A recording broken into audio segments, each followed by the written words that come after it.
Les estaba comentando en la introducción que es de interés particular compartir con ustedes en este cierre de año 2020, año muy particular por cierto, una cosmovisión cristiana del servicio. Y como dice esta placa, algunas preguntas que tienen que ver con el sentido, el propósito que nos brindan las escrituras, que brindan las escrituras al servicio, para que este servicio sea con fruto y trascendente. Les comentaba también, antes de comenzar entonces esta grabación, que durante mucho tiempo yo concebía el servicio como algo ubicado y referido en un ámbito, y que de alguna manera el servicio se distanciaba de lo que era el trabajo, ¿no? Una cosa es el servicio, que generalmente lo encontramos en instituciones como la iglesia, como tareas sociales y todas aquellas cosas afines, y todo lo demás es trabajo. Muchas veces he escuchado a personas decir algo así como, no, yo hago servicio, lo demás como es trabajo.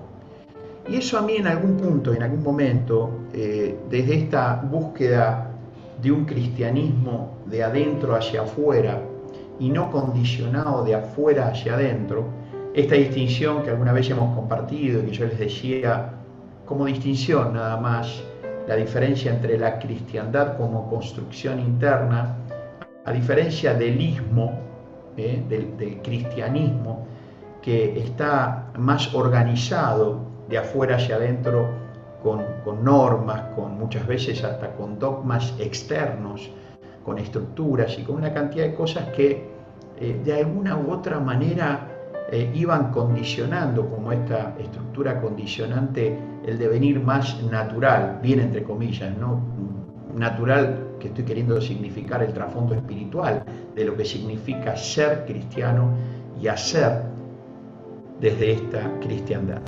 Entonces, quiero compartir con ustedes en este cierre de 2020 en dos partes. Vamos a tener una parte hoy, otra parte el próximo lunes, donde vamos dentro de 15 días, el siguiente lunes, donde vamos a estar terminando nuestro año 2020, que más allá de todas las distintas circunstancias que hemos pasado y que hemos de alguna manera tratado y atravesado con distintos colores, hemos podido sostener desde aquel abril al día de hoy una tarea de ir a la palabra de Dios desde un compromiso de buscar la voluntad de Dios, de conocer el corazón de Dios para cada uno de nosotros, e inclusive desde esta mirada social que Dios tiene de la cristiandad en términos de comunidad. Voy a organizar esta presentación que tiene que ver con una cosmovisión cristiana del servicio. Y cuando digo cosmovisión cristiana del servicio, no digo, fíjense por favor, y esto es bien importante enfatizarlo, el título que los invita y nos invita y nos convoca es cosmovisión cristiana del servicio y no cosmovisión del servicio cristiano. Y elijo con mucha delicadeza y con mucho cuidado estas palabras, porque me parece que la primera cuestión que quiero acercarles a ustedes como reflexión es que el servicio es una manera de ser para los seres humanos y no exclusivamente para las personas religiosas o espirituales o que tienen esa vocación de servicio en distintas actividades sociales. El servicio, al menos desde esta propuesta, debería llegar a ser algo que compone un estilo de existencia donde ahora sí la cosmovisión cristiana puede darle un compuesto, puede darle un armado, un constructo de distintos elementos que son aquellos que elegimos y que en este caso yo deseo compartir con ustedes. Por eso es tan importante el título, ¿no? Es la cosmovisión cristiana del servicio y no la cosmovisión del servicio cristiano como si lo único que existiese fuese el servicio en los distintos ámbitos que le fui compartiendo. En síntesis, lo que quiero enfatizar, y no quiero ahorrar palabras y repeticiones si fuera necesario para enfatizar, que no es que una cosa es el servicio y otra cosa es el trabajo. Nosotros podemos estar llevando adelante distintas actividades de servicio sin que esto fuese o llegase a ser un trabajo con una retribución, como también yo puedo tener un trabajo, una labor, un oficio, una actividad que es remunerada o una profesión y estar de alguna forma organizada en un trasfondo de compromiso con el servicio. Primer gran paso que quiero compartir con ustedes hoy: no es servicio y trabajo, trabajo y servicio, por no decir servicio o trabajo, trabajo o servicio. ¿Cuántas veces también he escuchado a personas decir, no, ¿sabes qué pasa? No puedo servir porque tengo mucho trabajo. Al contrario, ¿no? Nosotros de alguna manera servimos tanto que no tenemos posibilidad para hacer otros trabajos. Esta separación, esta desunidad que hay entre estos términos, me parece que ha traído más consecuencias que beneficios. La intención de esta presentación, terminando este 2020, es, después de poder ir a la palabra de Dios, acercarnos a la cosmovisión que la palabra de Dios nos da, cristiana, del servicio. Y digo cristiana, si bien van a ver que hay una cantidad de cosas que nosotros vamos a ver desde el inicio de las edades. A lo largo de toda la historia espiritual, Dios habla de lo importante del servicio. Elijo hablar de la cosmovisión cristiana por la época que nos toca vivir, de hace 2000 años a esta parte, con la presencia y el punto de inflexión que genera Jesús en su manifestación personal comprometida con el servicio, y que muchas veces nosotros tenemos una idea un poco, corrida o como mínimo desvirtuada de esa noción de servicio. Dicho esto y en estas palabras de introducción, quiero compartir con ustedes las líneas de pensamiento que vamos a tener que ver para poder organizar esta cosmovisión cristiana del servicio. Lo primero que quiero compartir con ustedes es la dimensión espiritual de la muerte en vida, esto que voy a llamar muertos en vida. Lo segundo, el llamado a servir. La tercera línea de reflexión va a ser ¿por qué servir? Y aquí nos vamos a quedar hoy en esta primera parte, donde vamos a partir de una profunda consideración de dónde venimos, el llamado que la palabra de Dios, que Dios expresado en su palabra, nos hace al servicio, y después algunos elementos que hacen al porqué de servir, para que cada uno de nosotros, teniendo en esta cosmovisión una idea de dónde estábamos, de dónde venimos, cómo hay un llamado al servicio, y empezar a ver cómo de alguna manera hay porqués a ese llamado al servicio que nosotros podemos responder. La próxima reunión general que tengamos, el próximo lunes, dentro de 15 días, vamos a avanzar y culminar en la segunda parte con el para qué servir, no solo por qué, que da sentido, que da línea, que da rumbo del llamado que tenemos, sino el propósito, el para qué servir, cómo servir y finalmente los beneficios de servir, que nos va a dar lugar a la segunda parte. Así que con estas 6 líneas de pensamiento, con estas 6 líneas de reflexión que voy a compartir con ustedes hoy, las primeras 3 y el próximo lunes que tengamos dentro de 15 días las otras 3, entiendo que va a quedar para cada uno de ustedes una cosmovisión cristiana del servicio, donde en el final va a haber un hilo invisible que va a estar uniendo todas estas partes, que es donde todo esto se mantiene unido y se sostiene, que es la posibilidad de entender el servicio como la respuesta a un llamado de Dios en libertad basado en nuestra autonomía. Una de las cosas importantes que yo aprendí en años respecto al servicio es que el servicio pierde todo tipo de valor y de generación de valor, pierde valor, deja valor en el ámbito de negociación, como solemos decir, en negociación deja valor cuando el servicio se lo toma como obligación, como impuesto. Deja valor el servicio, vemos el servicio como un sacrificio que conlleva pérdida, en vez de una dedicación que en todo momento conlleva ganancia, prosperidad, no solo para otras personas, sino también para nosotros. No tiene sentido el servicio desde la cosmovisión cristiana si los demás ganan y yo pierdo.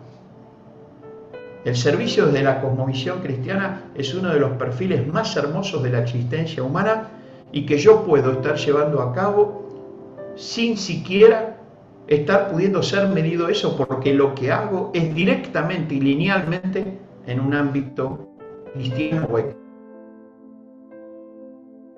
Los únicos que sirven son aquellos que están con responsabilidades, hermosas responsabilidades, en el así llamado ámbito cristiano eclesiástico, en cualquier aspecto de la religión que ustedes puedan imaginar, o ese servicio queda exclusivo y quedamos excluidos, o quedan excluidos aquellos que no tienen como esa dedicación casi a entregar su propia vida.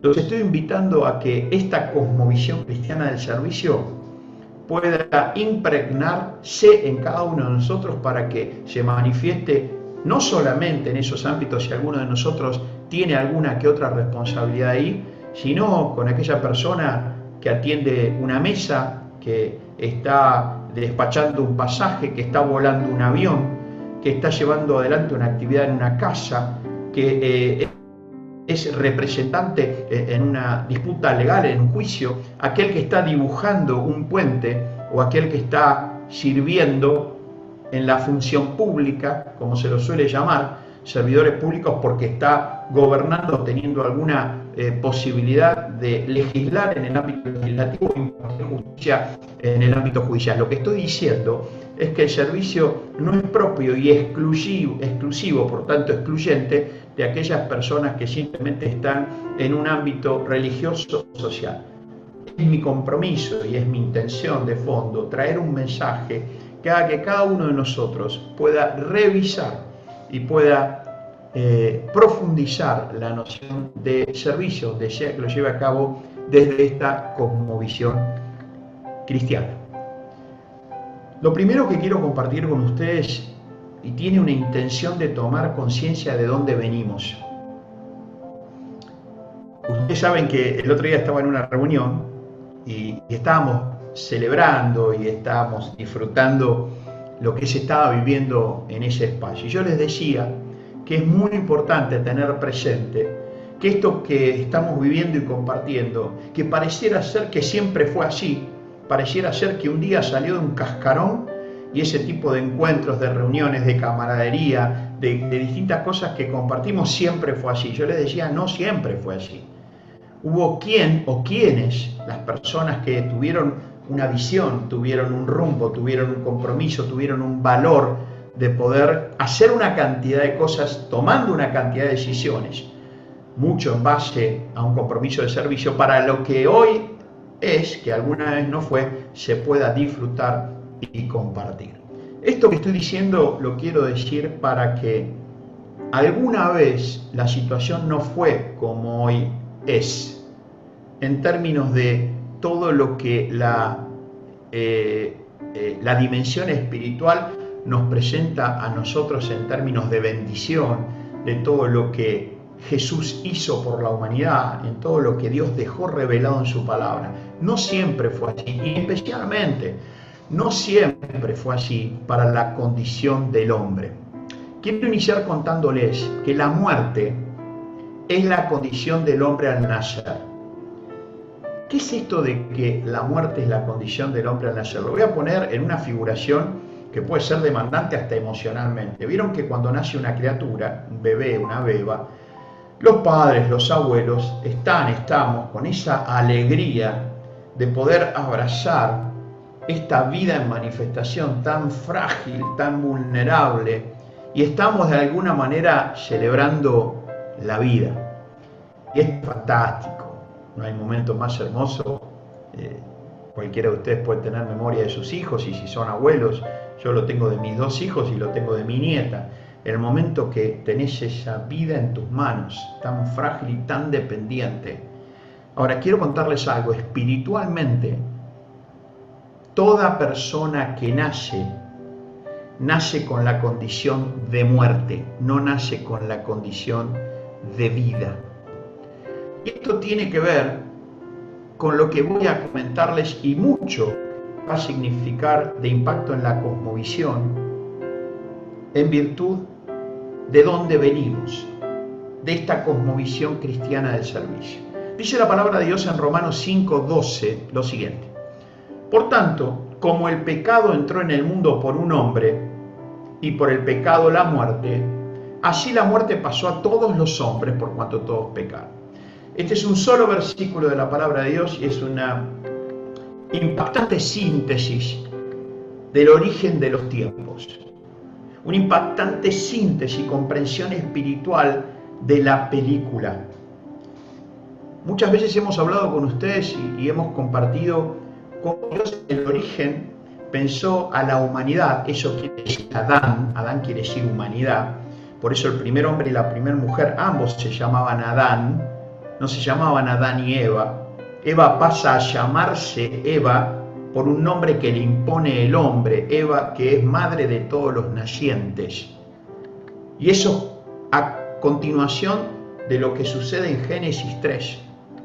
Dios crea el universo, crea el sistema, crea la tierra, y crea la tierra para poner a su máxima creación, que es la humanidad. Pone al hombre primero, en un momento ve que no es bueno que el hombre esté solo, toma parte del hombre, esa famosa costilla, y crea a la mujer, su otro yo.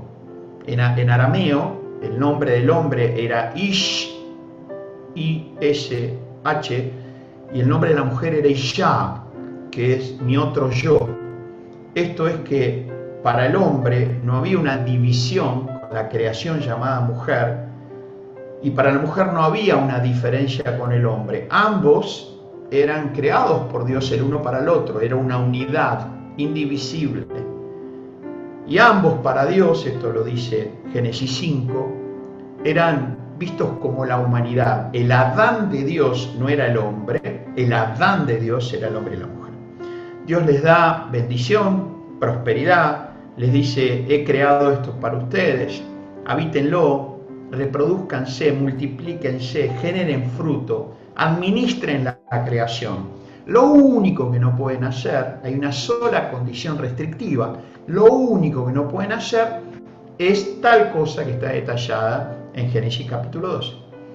En un momento, el hombre, la mujer, Ish y Ya, eran iguales con sus maravillosas diferencias, iguales en concepción e iguales en sentido delante de Dios. Cada uno de ellos, en un momento, pierden el foco, pierden el rumbo y hacen algo que Dios le dijo: no hagan esto, porque esto no corresponde a la existencia humana, esto tiene que ver conmigo y no hace falta que ustedes lo hagan, porque cada vez que ustedes necesiten algo me van a tener a mí.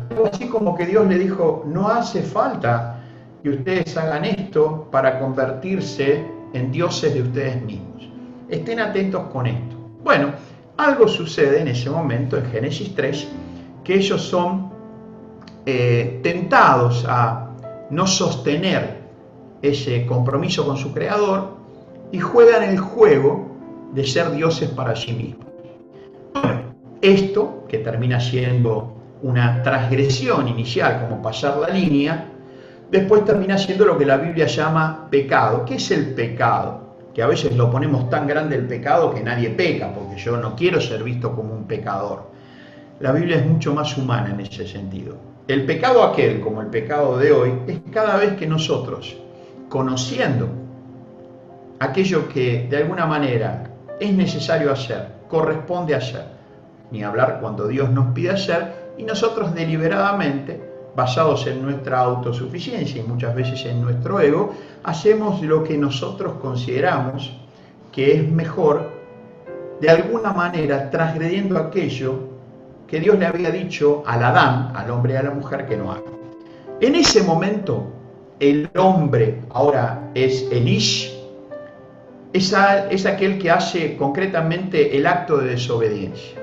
Por esa desobediencia, dice la palabra de Dios, el pecado entró en el mundo y en el pecado la muerte. A partir de Adán, que después de este pecado la llama a la mujer y le dice, vos sos un desastre, le dice a Dios, ¿qué mujer me diste? A partir de ese momento, este hombre Ish le cambia el nombre a la mujer y la llama Eva, como una especie de gesto de condena, de alguna manera de decirle, ya no sos más la que eras, sino que ahora vas a ser una reproductora, nada más que eso. Eva, madre de todos los nacientes. Entonces empieza el gran cisma, ¿no?, entre el hombre y la mujer. Una de las cosas que Jesús viene a recomponer es ese cisma relacional horizontal entre los seres humanos. Pero antes de ese cisma horizontal viene a recomponer la relación que se había roto entre la creación y el creador. Entonces Jesús, 2000 años atrás, aproximadamente 5000 años después de lo que les acabo de comentar de Génesis 3, Él viene a recomponer dos planos de relación. La relación del hombre con su creador, de la criatura con el creador, porque al haber muerte se perdió esa relación, y la relación horizontal. Entonces, cuando una persona nace sin ese vínculo espiritual con el Creador, y por eso la Biblia va a decir que la condición del hombre al nacer, por no tener esa relación espiritual con Dios que es vida, esa condición se llama muerte. Y el testimonio del apóstol Pablo a los romanos por revelación del propio Jesús es: el pecado entra y la muerte pasa a todos los hombres. ¿Qué hace Dios en Jesús en esa jugada maestra? Dice en Efesios 2:1, y Él os dio vida a vosotros cuando estabais muertos en vuestros delitos y pecados. En Efesios, que es la carta de amor que el apóstol Pablo escribe a los creyentes, revela que uno de los propósitos de la venida de Jesús fue traer vida cuando estábamos muertos. Cuando los seres humanos se conectan, se relacionan con Jesús, el Salvador, que vino para que los seres humanos que estaban muertos tengan vida, están relacionándose con el propósito principal, finalísimo de la existencia de Jesús hace 2000 años atrás. En el mismo libro de Romanos que les leí antes, la palabra de Dios dice: si por un hombre que desobedeció entró la muerte por el pecado, por otro hombre llamado Jesús que obedeció hasta la muerte, llevando adelante un plan de redención, la vida se hace presente. Queridos hermanos, queridas hermanas, amigos, queridas amigas de este año que hemos compartido, Dios nos dio vida estando muertos en vida. Dios es aquel que comienza el juego organizando una nueva disposición espiritual. No tiene ningún sentido cualquier religión de la que podamos estar hablando si la religión, por mejores intenciones que tenga, por más espiritualidad que quiera expresar y abrazar, carece de la piedra angular que da la solución al problema existencial, que es la muerte espiritual. Lo que Jesús hace es viene a recomponer por su amor, por su obediencia y por su entrega lo que en Adán se había perdido.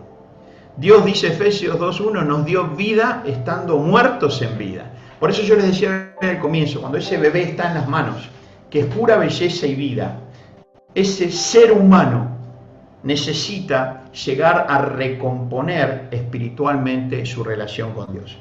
Este es un dibujo muy hermoso que quiero compartir con ustedes, porque la pregunta es: ¿cómo se hizo esa recomposición de darnos vida? Si bien ya se los adelanté, estando muertos, dice la palabra de Dios, porque la paga del pecado es muerte. O sea, lo que generó la desobediencia del hombre original hace aproximadamente 7000 años a la humanidad fue la muerte. Pero dice, la dádiva de Dios, o sea, eso que Dios da sin que el hombre lo merezca, solo por amor. Ese dar sin que vos y yo lo merezcamos, pero por amor de Padre. La dádiva de Dios es vida eterna en Cristo Jesús, Señor nuestro, como dice Romanos 6:23. Por eso este gráfico es tan tremendo, ¿no? Es un dibujo. Por un lado tenemos a este hombre desahuciado en territorio de pecado, y del otro lado esa vida sin fin, la que siempre Dios soñó para la humanidad. Dios no nos soñó a nosotros con 80 años, 70, 60, 100, 120 si quieren. Dios nos soñó con una vida eterna sin fin. ¿Cómo se logra unir el territorio de muerte por el pecado con el territorio de vida eterna? Simbólicamente eso se logra en la cruz. Si por la desobediencia de un hombre entró el pecado y por tanto la muerte, por la obediencia de un hombre, al punto tal, como dice la palabra de Dios, obediencia de cruz, esto es, representando que entregó su propia vida por la humanidad, ese es el camino, la unión, que aún los seres humanos, estando muertos, pueden recomponer esa organización de muerte en vida cuando el camino es Jesús. Estoy compartiendo con ustedes en esta cosmovisión cristiana del servicio de dónde venimos, que va a terminar de alguna manera dándonos en esta cosmovisión el sentido del servicio. E insisto con esto que dije al comienzo, no es servicio solamente en ciertos campos que tenga que ver con lo que nosotros idealizamos como servicio. Es el servicio de esa maestra parada en una clase con niños. Es el servicio de ese hombre que te está cargando nafta en una estación de servicio.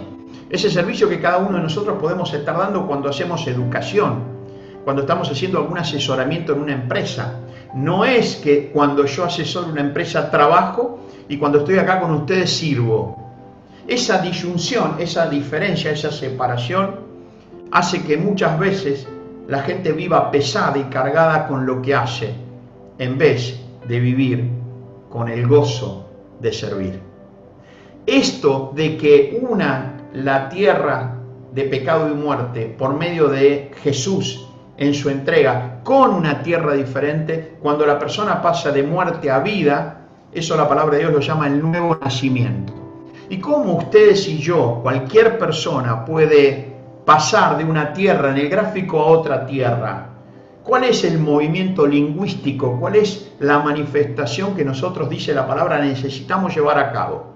La palabra de Dios es clara, concreta, directa, diciendo en Romanos 10:9, si confiesas con tu boca que Jesús es el Señor y crees en tu corazón, hemos estudiado juntos el tema del corazón, ahí donde se define la vida, y crees en tu corazón que Dios lo levantó de los muertos, de entre los muertos serás salvo. En otras palabras, quien arregló el problema y cubrió el vacío fue alguien que se entregó en vida, muriendo para los que estaban muertos y que puedan tener vida. ¿Cuándo se logra esto? Hay dos movimientos ahí. Jesús viene, se entrega, muere, pudiendo no haber muerto, y al tercer día y a la tercera noche es levantado por Dios de entre los muertos, porque esa era la profecía, que el Salvador iba a ser levantado de los muertos para darle vida a aquellos que estaban muertos. ¿Qué nos pide Dios nada más? Que a partir, no de una fe ciega, por supuesto nunca vamos a llegar a esto desde un desconocimiento de lo que la palabra habla del Señor Jesucristo, y quedarnos solamente con una imagen, o quedarnos con un cristianismo de formas y de dogmas por afuera, en vez de ir al corazón mismo de lo que pasó en esa instancia. Y Dios dice, si confiesas con tu boca que Jesús es el Señor, o sea, si yo tengo que elegir en mi vida alguna interpretación de las muchas que hay, una de las que puedo elegir, conociendo en la palabra de Dios la historia espiritual, es decir, ¿sabes qué? Jesús, a vos te reconozco como Señor, entregaste tu vida por mí, y aparte, creo que Dios te levantó de los muertos. Y es una cuestión de creencia. Es como si yo le preguntase a ustedes, ¿ustedes consideran que el general San Martín existió? Y lo más probable es que ustedes me digan, sí, claro. El general San Martín, el general San Martín. Esa vendría a ser la primera parte de Romanos 19. Si confiesas con tu boca que Jesús es el Señor, es más o menos como confesar con la boca que San Martín es general. ¿Y crees que Dios lo levantó de los muertos? Es el equivalente a creer que el general San Martín, maravilloso líder de alguna época de este país, cruzó los Andes. Claro, yo te preguntaría, ¿lo conociste en persona a San Martín? No, pero lo has nombrado. Y sí, lo he nombrado porque hay una historia y una cantidad de cosas. O sea que hay una historia que abrazaste en tu corazón, en tu mente, en tus pensamientos. Claro. Y contame, cuando él cruza los Andes, ¿estuviste ahí? No, pero creo que él cruzó los Andes. Exactamente esto es lo mismo. Yo no conocí en persona a Jesús, ni tampoco estuve en el momento que él fue levantado de los muertos. Pero entre las distintas historias que me atraviesan en mi vida y entre los distintos momentos de narrativas y de interpretaciones, yo en mi cristiandad elijo una. Y la elijo en virtud de que me da una cantidad de completud y beneficios espirituales que otras no me dan. ¿Cuál es esa? La primera es Jesús es el Señor.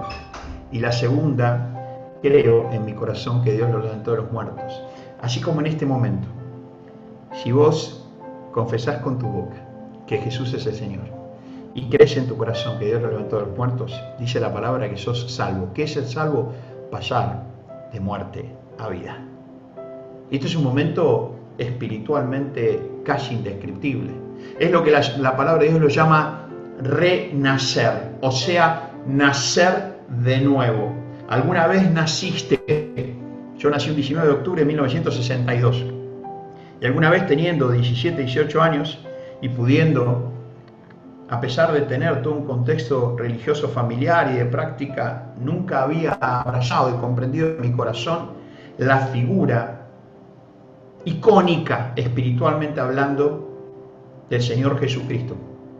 Entonces, confesando con la boca y creyendo en el corazón que Dios lo levantó de los muertos, hay un nuevo nacimiento. Hay un nacimiento biológico y físico y hay un renacimiento de naturaleza espiritual. Pasamos, como dice Efesios 2, de muerte a vida. Y ahí aparece una idea, una noción que va a tener concretamente que ver con lo que fue el tema que nos, de alguna manera, reúne esta noche, que es esta idea de una cosmovisión cristiana del servicio, que empieza a tener muchísimo más sentido, porque mientras que, como dice acá, los seres humanos nacimos para vivir, vos naciste para vivir, nunca para sobrevivir, naciste para vivir, yo nací para vivir. Tenemos la posibilidad de renacer para servir. Y de nuevo, insisto con este tema que me parece un punto de inflexión. El servir va más allá del ámbito que parece ser que si no se hace con servicio, no es servicio. El servir es una manera de estar en la vida. Es una manera, es una cosmovisión de lo que yo soy y yo hago en la vida. Entonces, la primera línea que quería compartir con ustedes, muertos en vida, qué problema. Pero hubo alguien que trajo la solución. Y que hoy nosotros podemos hablar de, mientras que hemos nacido para vivir, hemos renacido para servir. La segunda línea que quiero compartir con ustedes es el llamado a servir. Y básicamente aquí lo que quiero compartir con ustedes son algunos registros de la palabra de Dios del Antiguo Testamento y del Nuevo Testamento. Lo voy a hacer con algunos registros del Antiguo Testamento, así en general, que Dios a través de sus hombres, sus mujeres, sus profetas, hizo saber lo importante que es para Dios el servicio y lo importante que es a tal punto que ha establecido un llamado de servicio. Después le voy a compartir algún registro de Jesús hablando de servicio, poniéndoselo en primera persona, y finalmente voy a compartir al hombre quizás más importante después de Jesús, llamado Pablo. Dice el Antiguo Testamento: ahora pues Israel, fíjense, ¿no? Es uno de los libros escritos por Moisés. El que está escribiendo acá es Moisés.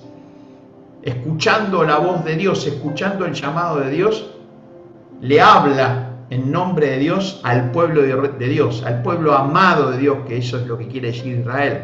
Ahora pues, pueblo mío sería. Pónganse por un momento a escuchar a Dios. Ahora pues, pueblo mío,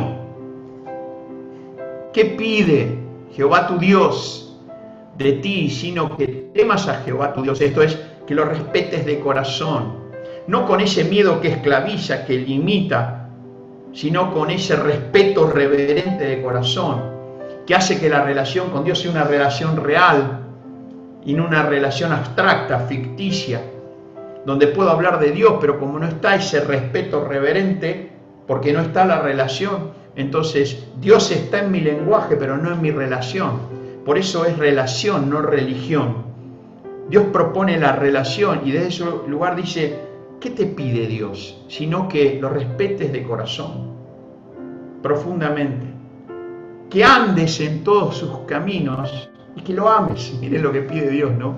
Yo me pongo a pensar por un momento, Dios diciendo, yo te pido relación, que escuches lo que tengo para vos, que me ames y finalmente, y sirvas a Jehová tu Dios. Fíjense qué belleza, porque dice, y sirvas a Jehová tu Dios. No dice solamente sirvas a Dios, sirvas a Jehová, tu Dios, aquel con el cual tenés una relación, con todo tu corazón y con toda tu alma. Ahora, yo podría pensar rápidamente que este sirva a Jehová tu Dios sería en aquella época solamente para los sacerdotes de Israel o para los levitas. No, Dios le está hablando al pueblo, por favor, préstenle atención y foco al pedido de Dios, le habla al pueblo.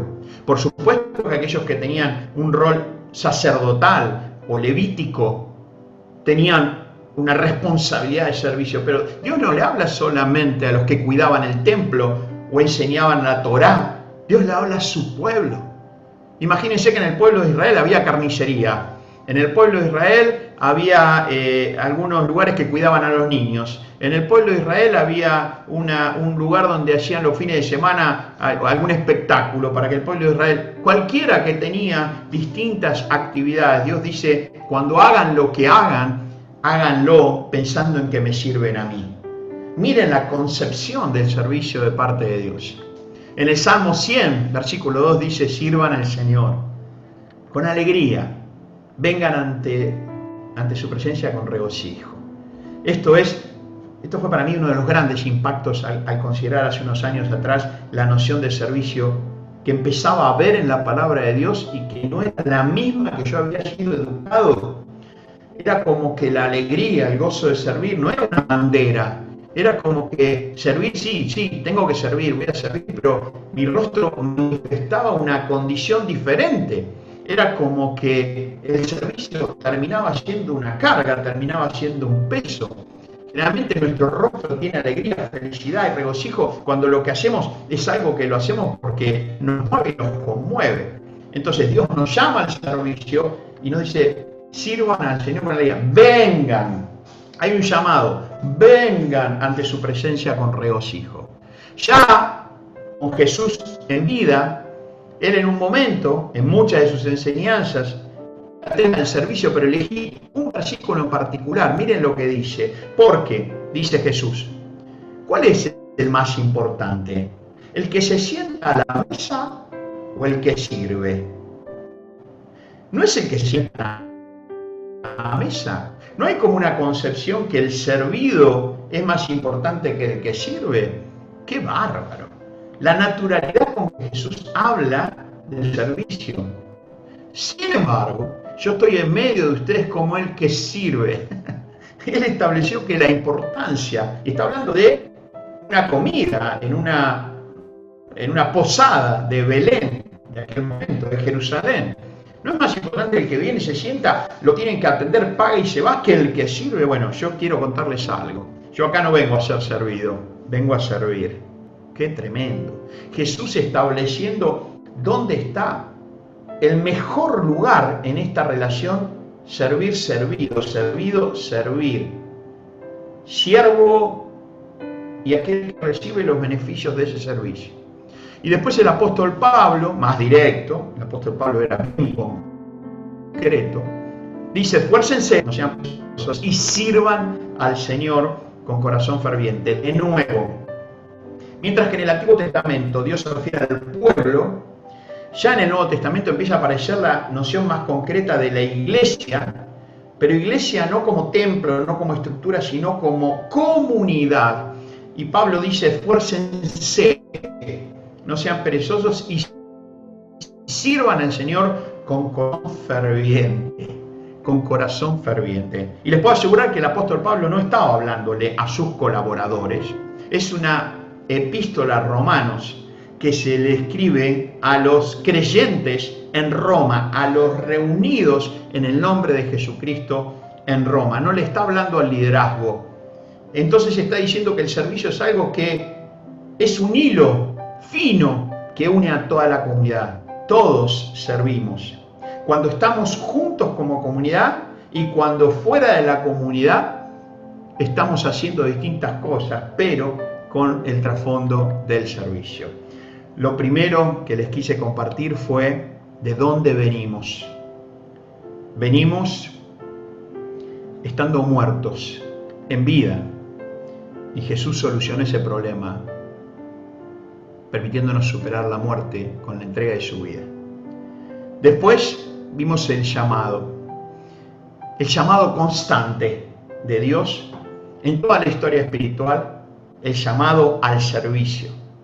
Y ahora voy a compartir, para terminar esta primera parte con ustedes y dejar para nuestro próximo encuentro las últimas 3 líneas que van a componer esta partitura con las distintas notas de lo importante que es el servicio. Hemos escrito un libro que se llama El líder que sirve, ¿no? El líder que no sirve como líder, hablando de liderazgo. Pero la cosmovisión cristiana del servicio es para cada uno de nosotros. Y acá voy a compartir con ustedes algunos por qué. ¿Por qué servir? Primero, porque amamos a Dios quien nos salvó. Claro, si yo estuviese pudiendo reconocer, más allá de mi efímera vida de 80 años, 90 años, 70 años, 100 años, más allá de mi efímera vida, que Dios, estando muerto en vida, me dio vida espiritual, permitiendo pasar de un territorio de muerte a un territorio de vida eterna, claro, eso genera en mí un amor directo a quien me brindó esa salvación por medio de Jesucristo. Dice Primera Tesalonicenses. Ustedes saben que la carta a los tesalonicenses es una carta muy, muy particular. Si bien está en el canon, esto es, en el orden cronológico, en último lugar, es Romanos, sí, séptimo lugar, Romanos, Corintios, Gálatas, Efesios, Filipenses, Colosenses, sexto lugar. Tesalonicenses aparece en séptimo lugar, pero es la primera carta que escribió el apóstol Pablo. Algún día vamos a compartir con ustedes, quizás anótenlo, si quieren lo compartimos en alguna de esas noches que vamos a tener en nuestra convivencia del 16 de abril al 23 de abril en Córdoba, en Villa Allende, alguna de las lindas cosas que vamos a compartir quizás en esas noches del corazón, después de la cena y todos juntos, algunas de estas gemas de la palabra de Dios que marcan de una manera muy particular. Tesalonicenses es una carta tremenda porque básicamente presenta los acontecimientos futuros de eso que es el fruto de lo que obtuvo Jesús y que va a tener que ver con que lo que nosotros vamos a vivir cuando Él vuelva de alguna manera.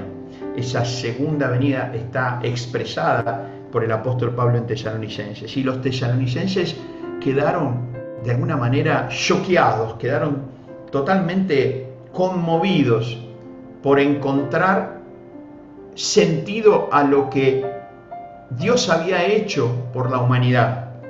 Ellos eran una comunidad, por cierto, griega, politeísta, pagana, llena de ídolos, el Dios de acá, el Dios de allá, el Dios del otro lado. Y dice la palabra de Dios en Primera Tesalonicenses, en la versión de traducción del lenguaje actual, dice en Primera Tesalonicenses 1:9, porque todos hablan, miren qué interesante, todos hablan de ustedes, los tesalonicenses. ¿Y qué dicen? Básicamente de cómo nos recibieron. Y cuentan, vos sabés que otras comunidades, los filipenses, los efesios, los colosenses, cuentan de cómo ustedes, tesalonicenses, dejaron de adorar ídolos para adorar y servir al Dios vivo y verdadero. Para adorar y servir al Dios vivo y verdadero. Así como en algún momento les comentaba qué es pecado en la Biblia, que es no dar en el centro. Es como decir, yo tiro el dardo para poder llevar a cabo aquello que la palabra de Dios me está diciendo y el dardo se corrió, por lo que sea. Dios dice, volvé a tirar, dale, volvé a tirar. Así como les dije metafóricamente que el pecado es como el dardo que no da en el centro, y Dios siempre ama al pecador y está siempre en claro de lo que es y no es esta situación, así pasa con la idolatría. ¿Saben qué es la idolatría? ¿O qué son los ídolos? Y yo ya estoy pensando, yo voy a hablar por mí, yo ídolos no. Así como el pecado que a veces se lo hace tan grande y se dice, no, yo pecado no, y quizás sí, por no tener una comprensión más práctica del pecado, cuando dicen yo ídolos jamás, y quizás sí, dado que saben qué es lo que dice la palabra que es la idolatría, es todo aquello que sucede en mi vida, voy a hablar yo en primera persona, cuando pongo en lugar mi confianza, la pongo en vez de estar en el lugar de confiar en Dios, buscando a Dios, poniendo a Dios primero, confiando en Él, teniendo esa relación con Él, pongo otras cosas antes que Dios, cualquiera. Es como si yo amo a Dios, sirvo, quiero servir a Dios, y esto me ha pasado a mí en carne propia. Tengo 58 años, me ha pasado en mi adolescencia y en mi juventud, donde durante muchos años para mí era más importante lo que pensaba mi líder o mis líderes, o lo que opinaban o decían tales o cuales personas que lo que decía Dios. Eso es idolatría. Cuando yo pongo por encima de mi confianza en Dios y relación en esta vida efímera, pongo por encima de mi relación mi actividad profesional. Yo amo escribir, por ejemplo, pero ¿qué es más importante? ¿Escribir o mi relación con Dios que me va a permitir escribir desde un lugar diferente? La idolatría es ni más ni menos que poner algunos elementos en la relación con Dios que interponen esa relación. ¿Y qué pasó con los tesalonicenses? Los tesalonicenses tenían mucha idolatría en su concepción. ¿Y saben qué empezó a pasar? Se empezó a conversar, ¿viste los tesalonicenses? Dejaron de adorar ídolos para adorar y servir a Dios vivo y verdadero. ¿Y por qué? Porque claro, su amor por Dios, dado que habían visto lo que Dios en Cristo habían hecho, ¿qué empezaron a decir? Pará, ¿qué idolatría? Yo voy a empezar a servir al Dios vivo y verdadero, que no es una figura, que no es una imagen, que es vivo y verdadero, porque Él me salvó. Entonces, el primer porqué tiene que ver con el amor. Nuestro amor a Él se expresa en el servicio a Él. Nuestro amor a Él se expresa en el servicio a Él. Y lo hacemos caminando en el valle de la necesidad humana. La vida es un valle. Y en la vida, que es este valle, hay necesidad. Cuando nosotros servimos al Dios vivo y verdadero, no es que pensemos menos de nosotros mismos, pero siempre vamos a tener la sensibilidad de pensar más en los demás. Cuando nosotros nos ocupamos de los demás, Dios se ocupa de nosotros. Por eso, el primer porqué tiene que ver con amamos servir.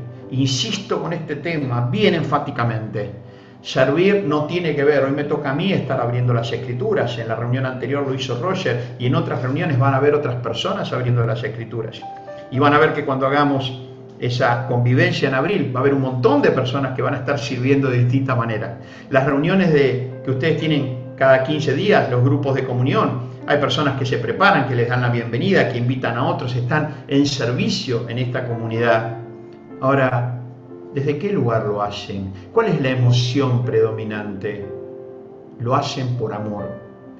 Y lo hacemos por amor. Amamos servir y servimos en ese amor. Ese amor que nos permite reconocer que yo hoy, en vida, habiendo estado muerto con ese antecedente de donde vengo, puedo servir. Y no es solamente en este campo, es cuando termina esta noche y mañana tenemos otra actividad, y mañana estamos compartiendo una clase con alguien, o estamos asistiendo a una persona a arreglar una oficina, o lo que sea, venimos desde ese servicio. Quiero compartir con ustedes que el amor es el amor lo que da sentido al servicio, cuando muchas veces nada tiene sentido para servir. Si nosotros vemos el servicio de afuera y lo condicionante de afuera más de una vez, vamos a encontrar que el servicio no tiene sentido. ¿Por qué servir? Porque es la expresión de nuestro gozo interior. Dice la palabra de Dios en Filipenses 4:4, regocijaos en el Señor siempre. Otra vez os digo, regocijaos. Claro, yo encuentro gozo, emoción que va más allá de la alegría, es interna. La alegría es una respuesta emocional a condiciones externas. El gozo es una respuesta espiritualmente emocional por una realidad interna. Nosotros encontramos gozo y regocijo en lo que el Señor Jesús hizo para que nosotros pasemos de muerte a vida. Y dice la palabra de Dios, no dejen de regocijarse en el Señor siempre. Otra vez os digo, regocijaos. El gozo, que es más allá que la alegría, es lo que energiza el servicio. Y más aún, como dice acá, cuando no encontramos sentido para dar. Muchas veces nos va a pasar que quizás no hay sentido para dar. Sin embargo, nosotros seguimos avanzando en el servicio porque el gozo es la fuerza del creyente. Nosotros no necesitamos alegría o condiciones para servir. Necesitamos esa fuerza interior que está en el gozo. ¿Por qué servir? Porque es una manera de identificarnos con Cristo. Dice Efesios 5:1-2, sed pues imitadores de Dios como hijos amados. Y andad en amor, como también Cristo nos amó, como también Cristo, ¿ven? El servir desde estos por qué, respondiendo a este llamado y entendiendo de dónde venimos, es la respuesta a un compromiso de identificarnos con Cristo. Andad en amor como también Cristo nos amó y se entregó a sí mismo por nosotros, ofrenda y sacrificio a Dios en olor fragante. El servicio pierde total sentido cuando lo hacemos a nuestra manera. El himno de la humanidad basada en el ego, que es My Way, a mi manera, no es el himno que nos mueve y nos conmueve a nosotros. Es en Cristo y a su manera, o serán solo tareas que nos llenarán de cansancio y frustración antes que el camino termine. El por qué servir, identificando nuestro ser y hacer con Cristo, está plasmado en Colosenses 3:23 cuando dice, y todo lo que hagáis, y cuando dice todo lo que hagáis, no es simplemente un rol eclesiástico, no es solamente tocar una guitarra o un órgano en una iglesia, no es acomodar las sillas, no es la actividad en un ámbito social, hermosas actividades, todas las que yo estoy diciendo, o en una actividad de carácter social en un hospital o en una sala o en un lugar donde se atiende a gente mayor, todo eso es hermoso, sino en cualquier cosa que hagamos, dice la palabra de Dios, y todo lo que hagáis, hacedlo de corazón. Si vas a invitar a una persona a comer a tu casa, todo lo que hagáis, hacedlo de corazón. ¿Para quién? ¿Para las personas que vienen a tu casa? No. Para el Señor.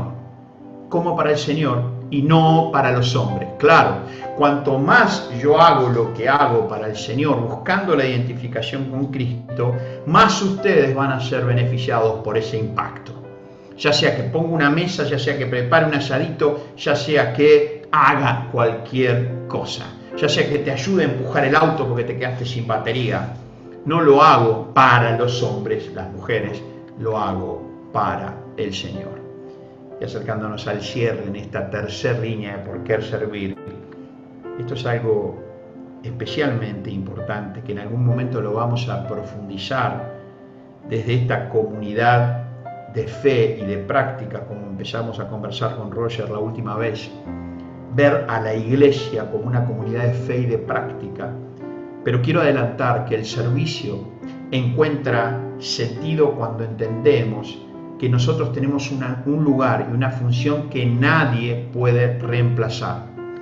Miren lo que nos muestra la palabra de Dios desde un pensamiento metafórico increíble.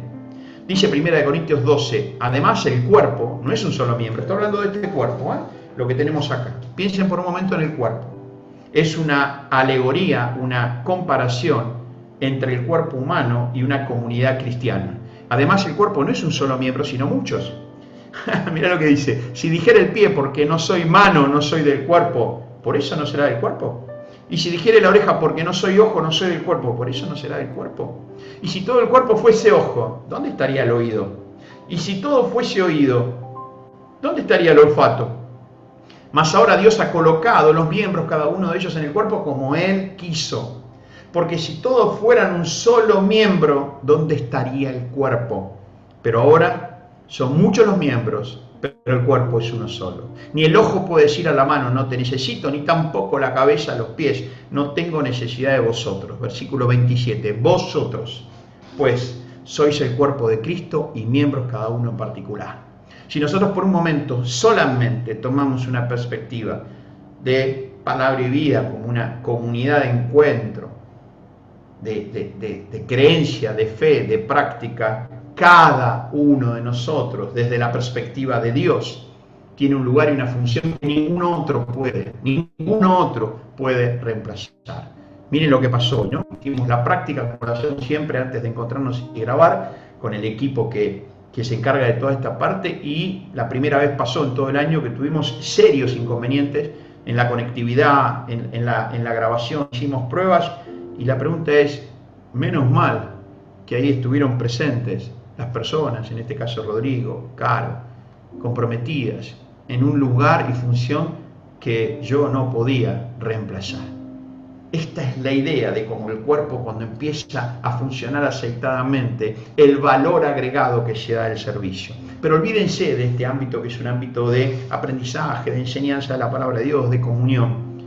Llévenlo esto a cualquier aspecto de su vida. Cuando trabajan en equipo, cuando tienen relación con otras personas, cada uno miembro en particular. Yo me pregunto muchas veces, en los equipos que soy parte y que me toca liderar, me ocupo y me preocupa, en el sentido de ocuparme con anticipación, si cada uno es consciente del lugar que tiene y su función.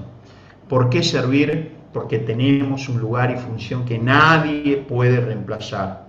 Hay un viejo refrán folclórico que dice, ayúdate a ti mismo y Dios te ayudará. Quiero reformular este proverbio folclórico. No es ayúdate que Dios te ayudará, sino ayúdales y Dios te ayudará. Ayúdales y Dios te ayudará. Esta es la esencia y sentido del servicio cristiano en comunidad. Esta es la cosmovisión cristiana del servicio, no solo para vivir unos con otros cuando estamos compartiendo un espacio, sino para manifestarlo en nuestra socialización. No importa que los demás no lo entiendan, no importa que los demás no lo comprendan, no importa. Lo que importa es que nosotros, quiénes somos y cada cosa que hacemos, desde dar una clase, desde hacer un certificado, desde un llamado telefónico, desde lo que sea, hasta poder estar compartiéndole a una persona sobre lo que es la propuesta de la palabra de Dios, que es un contexto más concreto, espiritual y naturaleza cristiana, lo que nosotros hacemos, lo hacemos para el Señor. Entonces, en esta primera parte hemos visto de dónde venimos, muertos en vida. Pero Jesús solucionó ese problema entregando su propia vida para que nosotros podamos, a través de su entrega y su declaración de señorío de Jesús en nuestra vida y nuestra creencia de que Él fue el Redentor, que se cumplió la profecía de que ese Redentor iba a morir pero iba a ser levantado a los muertos, pasamos de un lugar al otro a través de su entrega y su ministerio. Después, ver aquellos momentos donde el llamado al servicio está constante a través de toda la palabra de Dios. Y por último, algunos, ¿por qué servir? ¿Por qué responder a ese llamado? En el próximo encuentro vamos a estar viendo algunos otros aspectos que van a tener que ver con el para qué, que van a tener que ver con los beneficios de este servicio.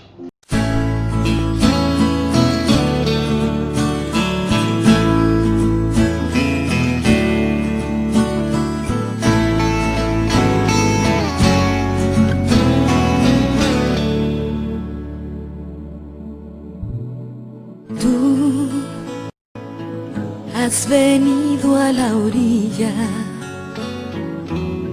no has buscado ni a sabios ni a ricos, tan solo quieres que yo te siga. Señor, me has mirado a los ojos, sonriendo, has dicho mi nombre. En la arena he dejado mi barca junto a ti, buscaré otro mar.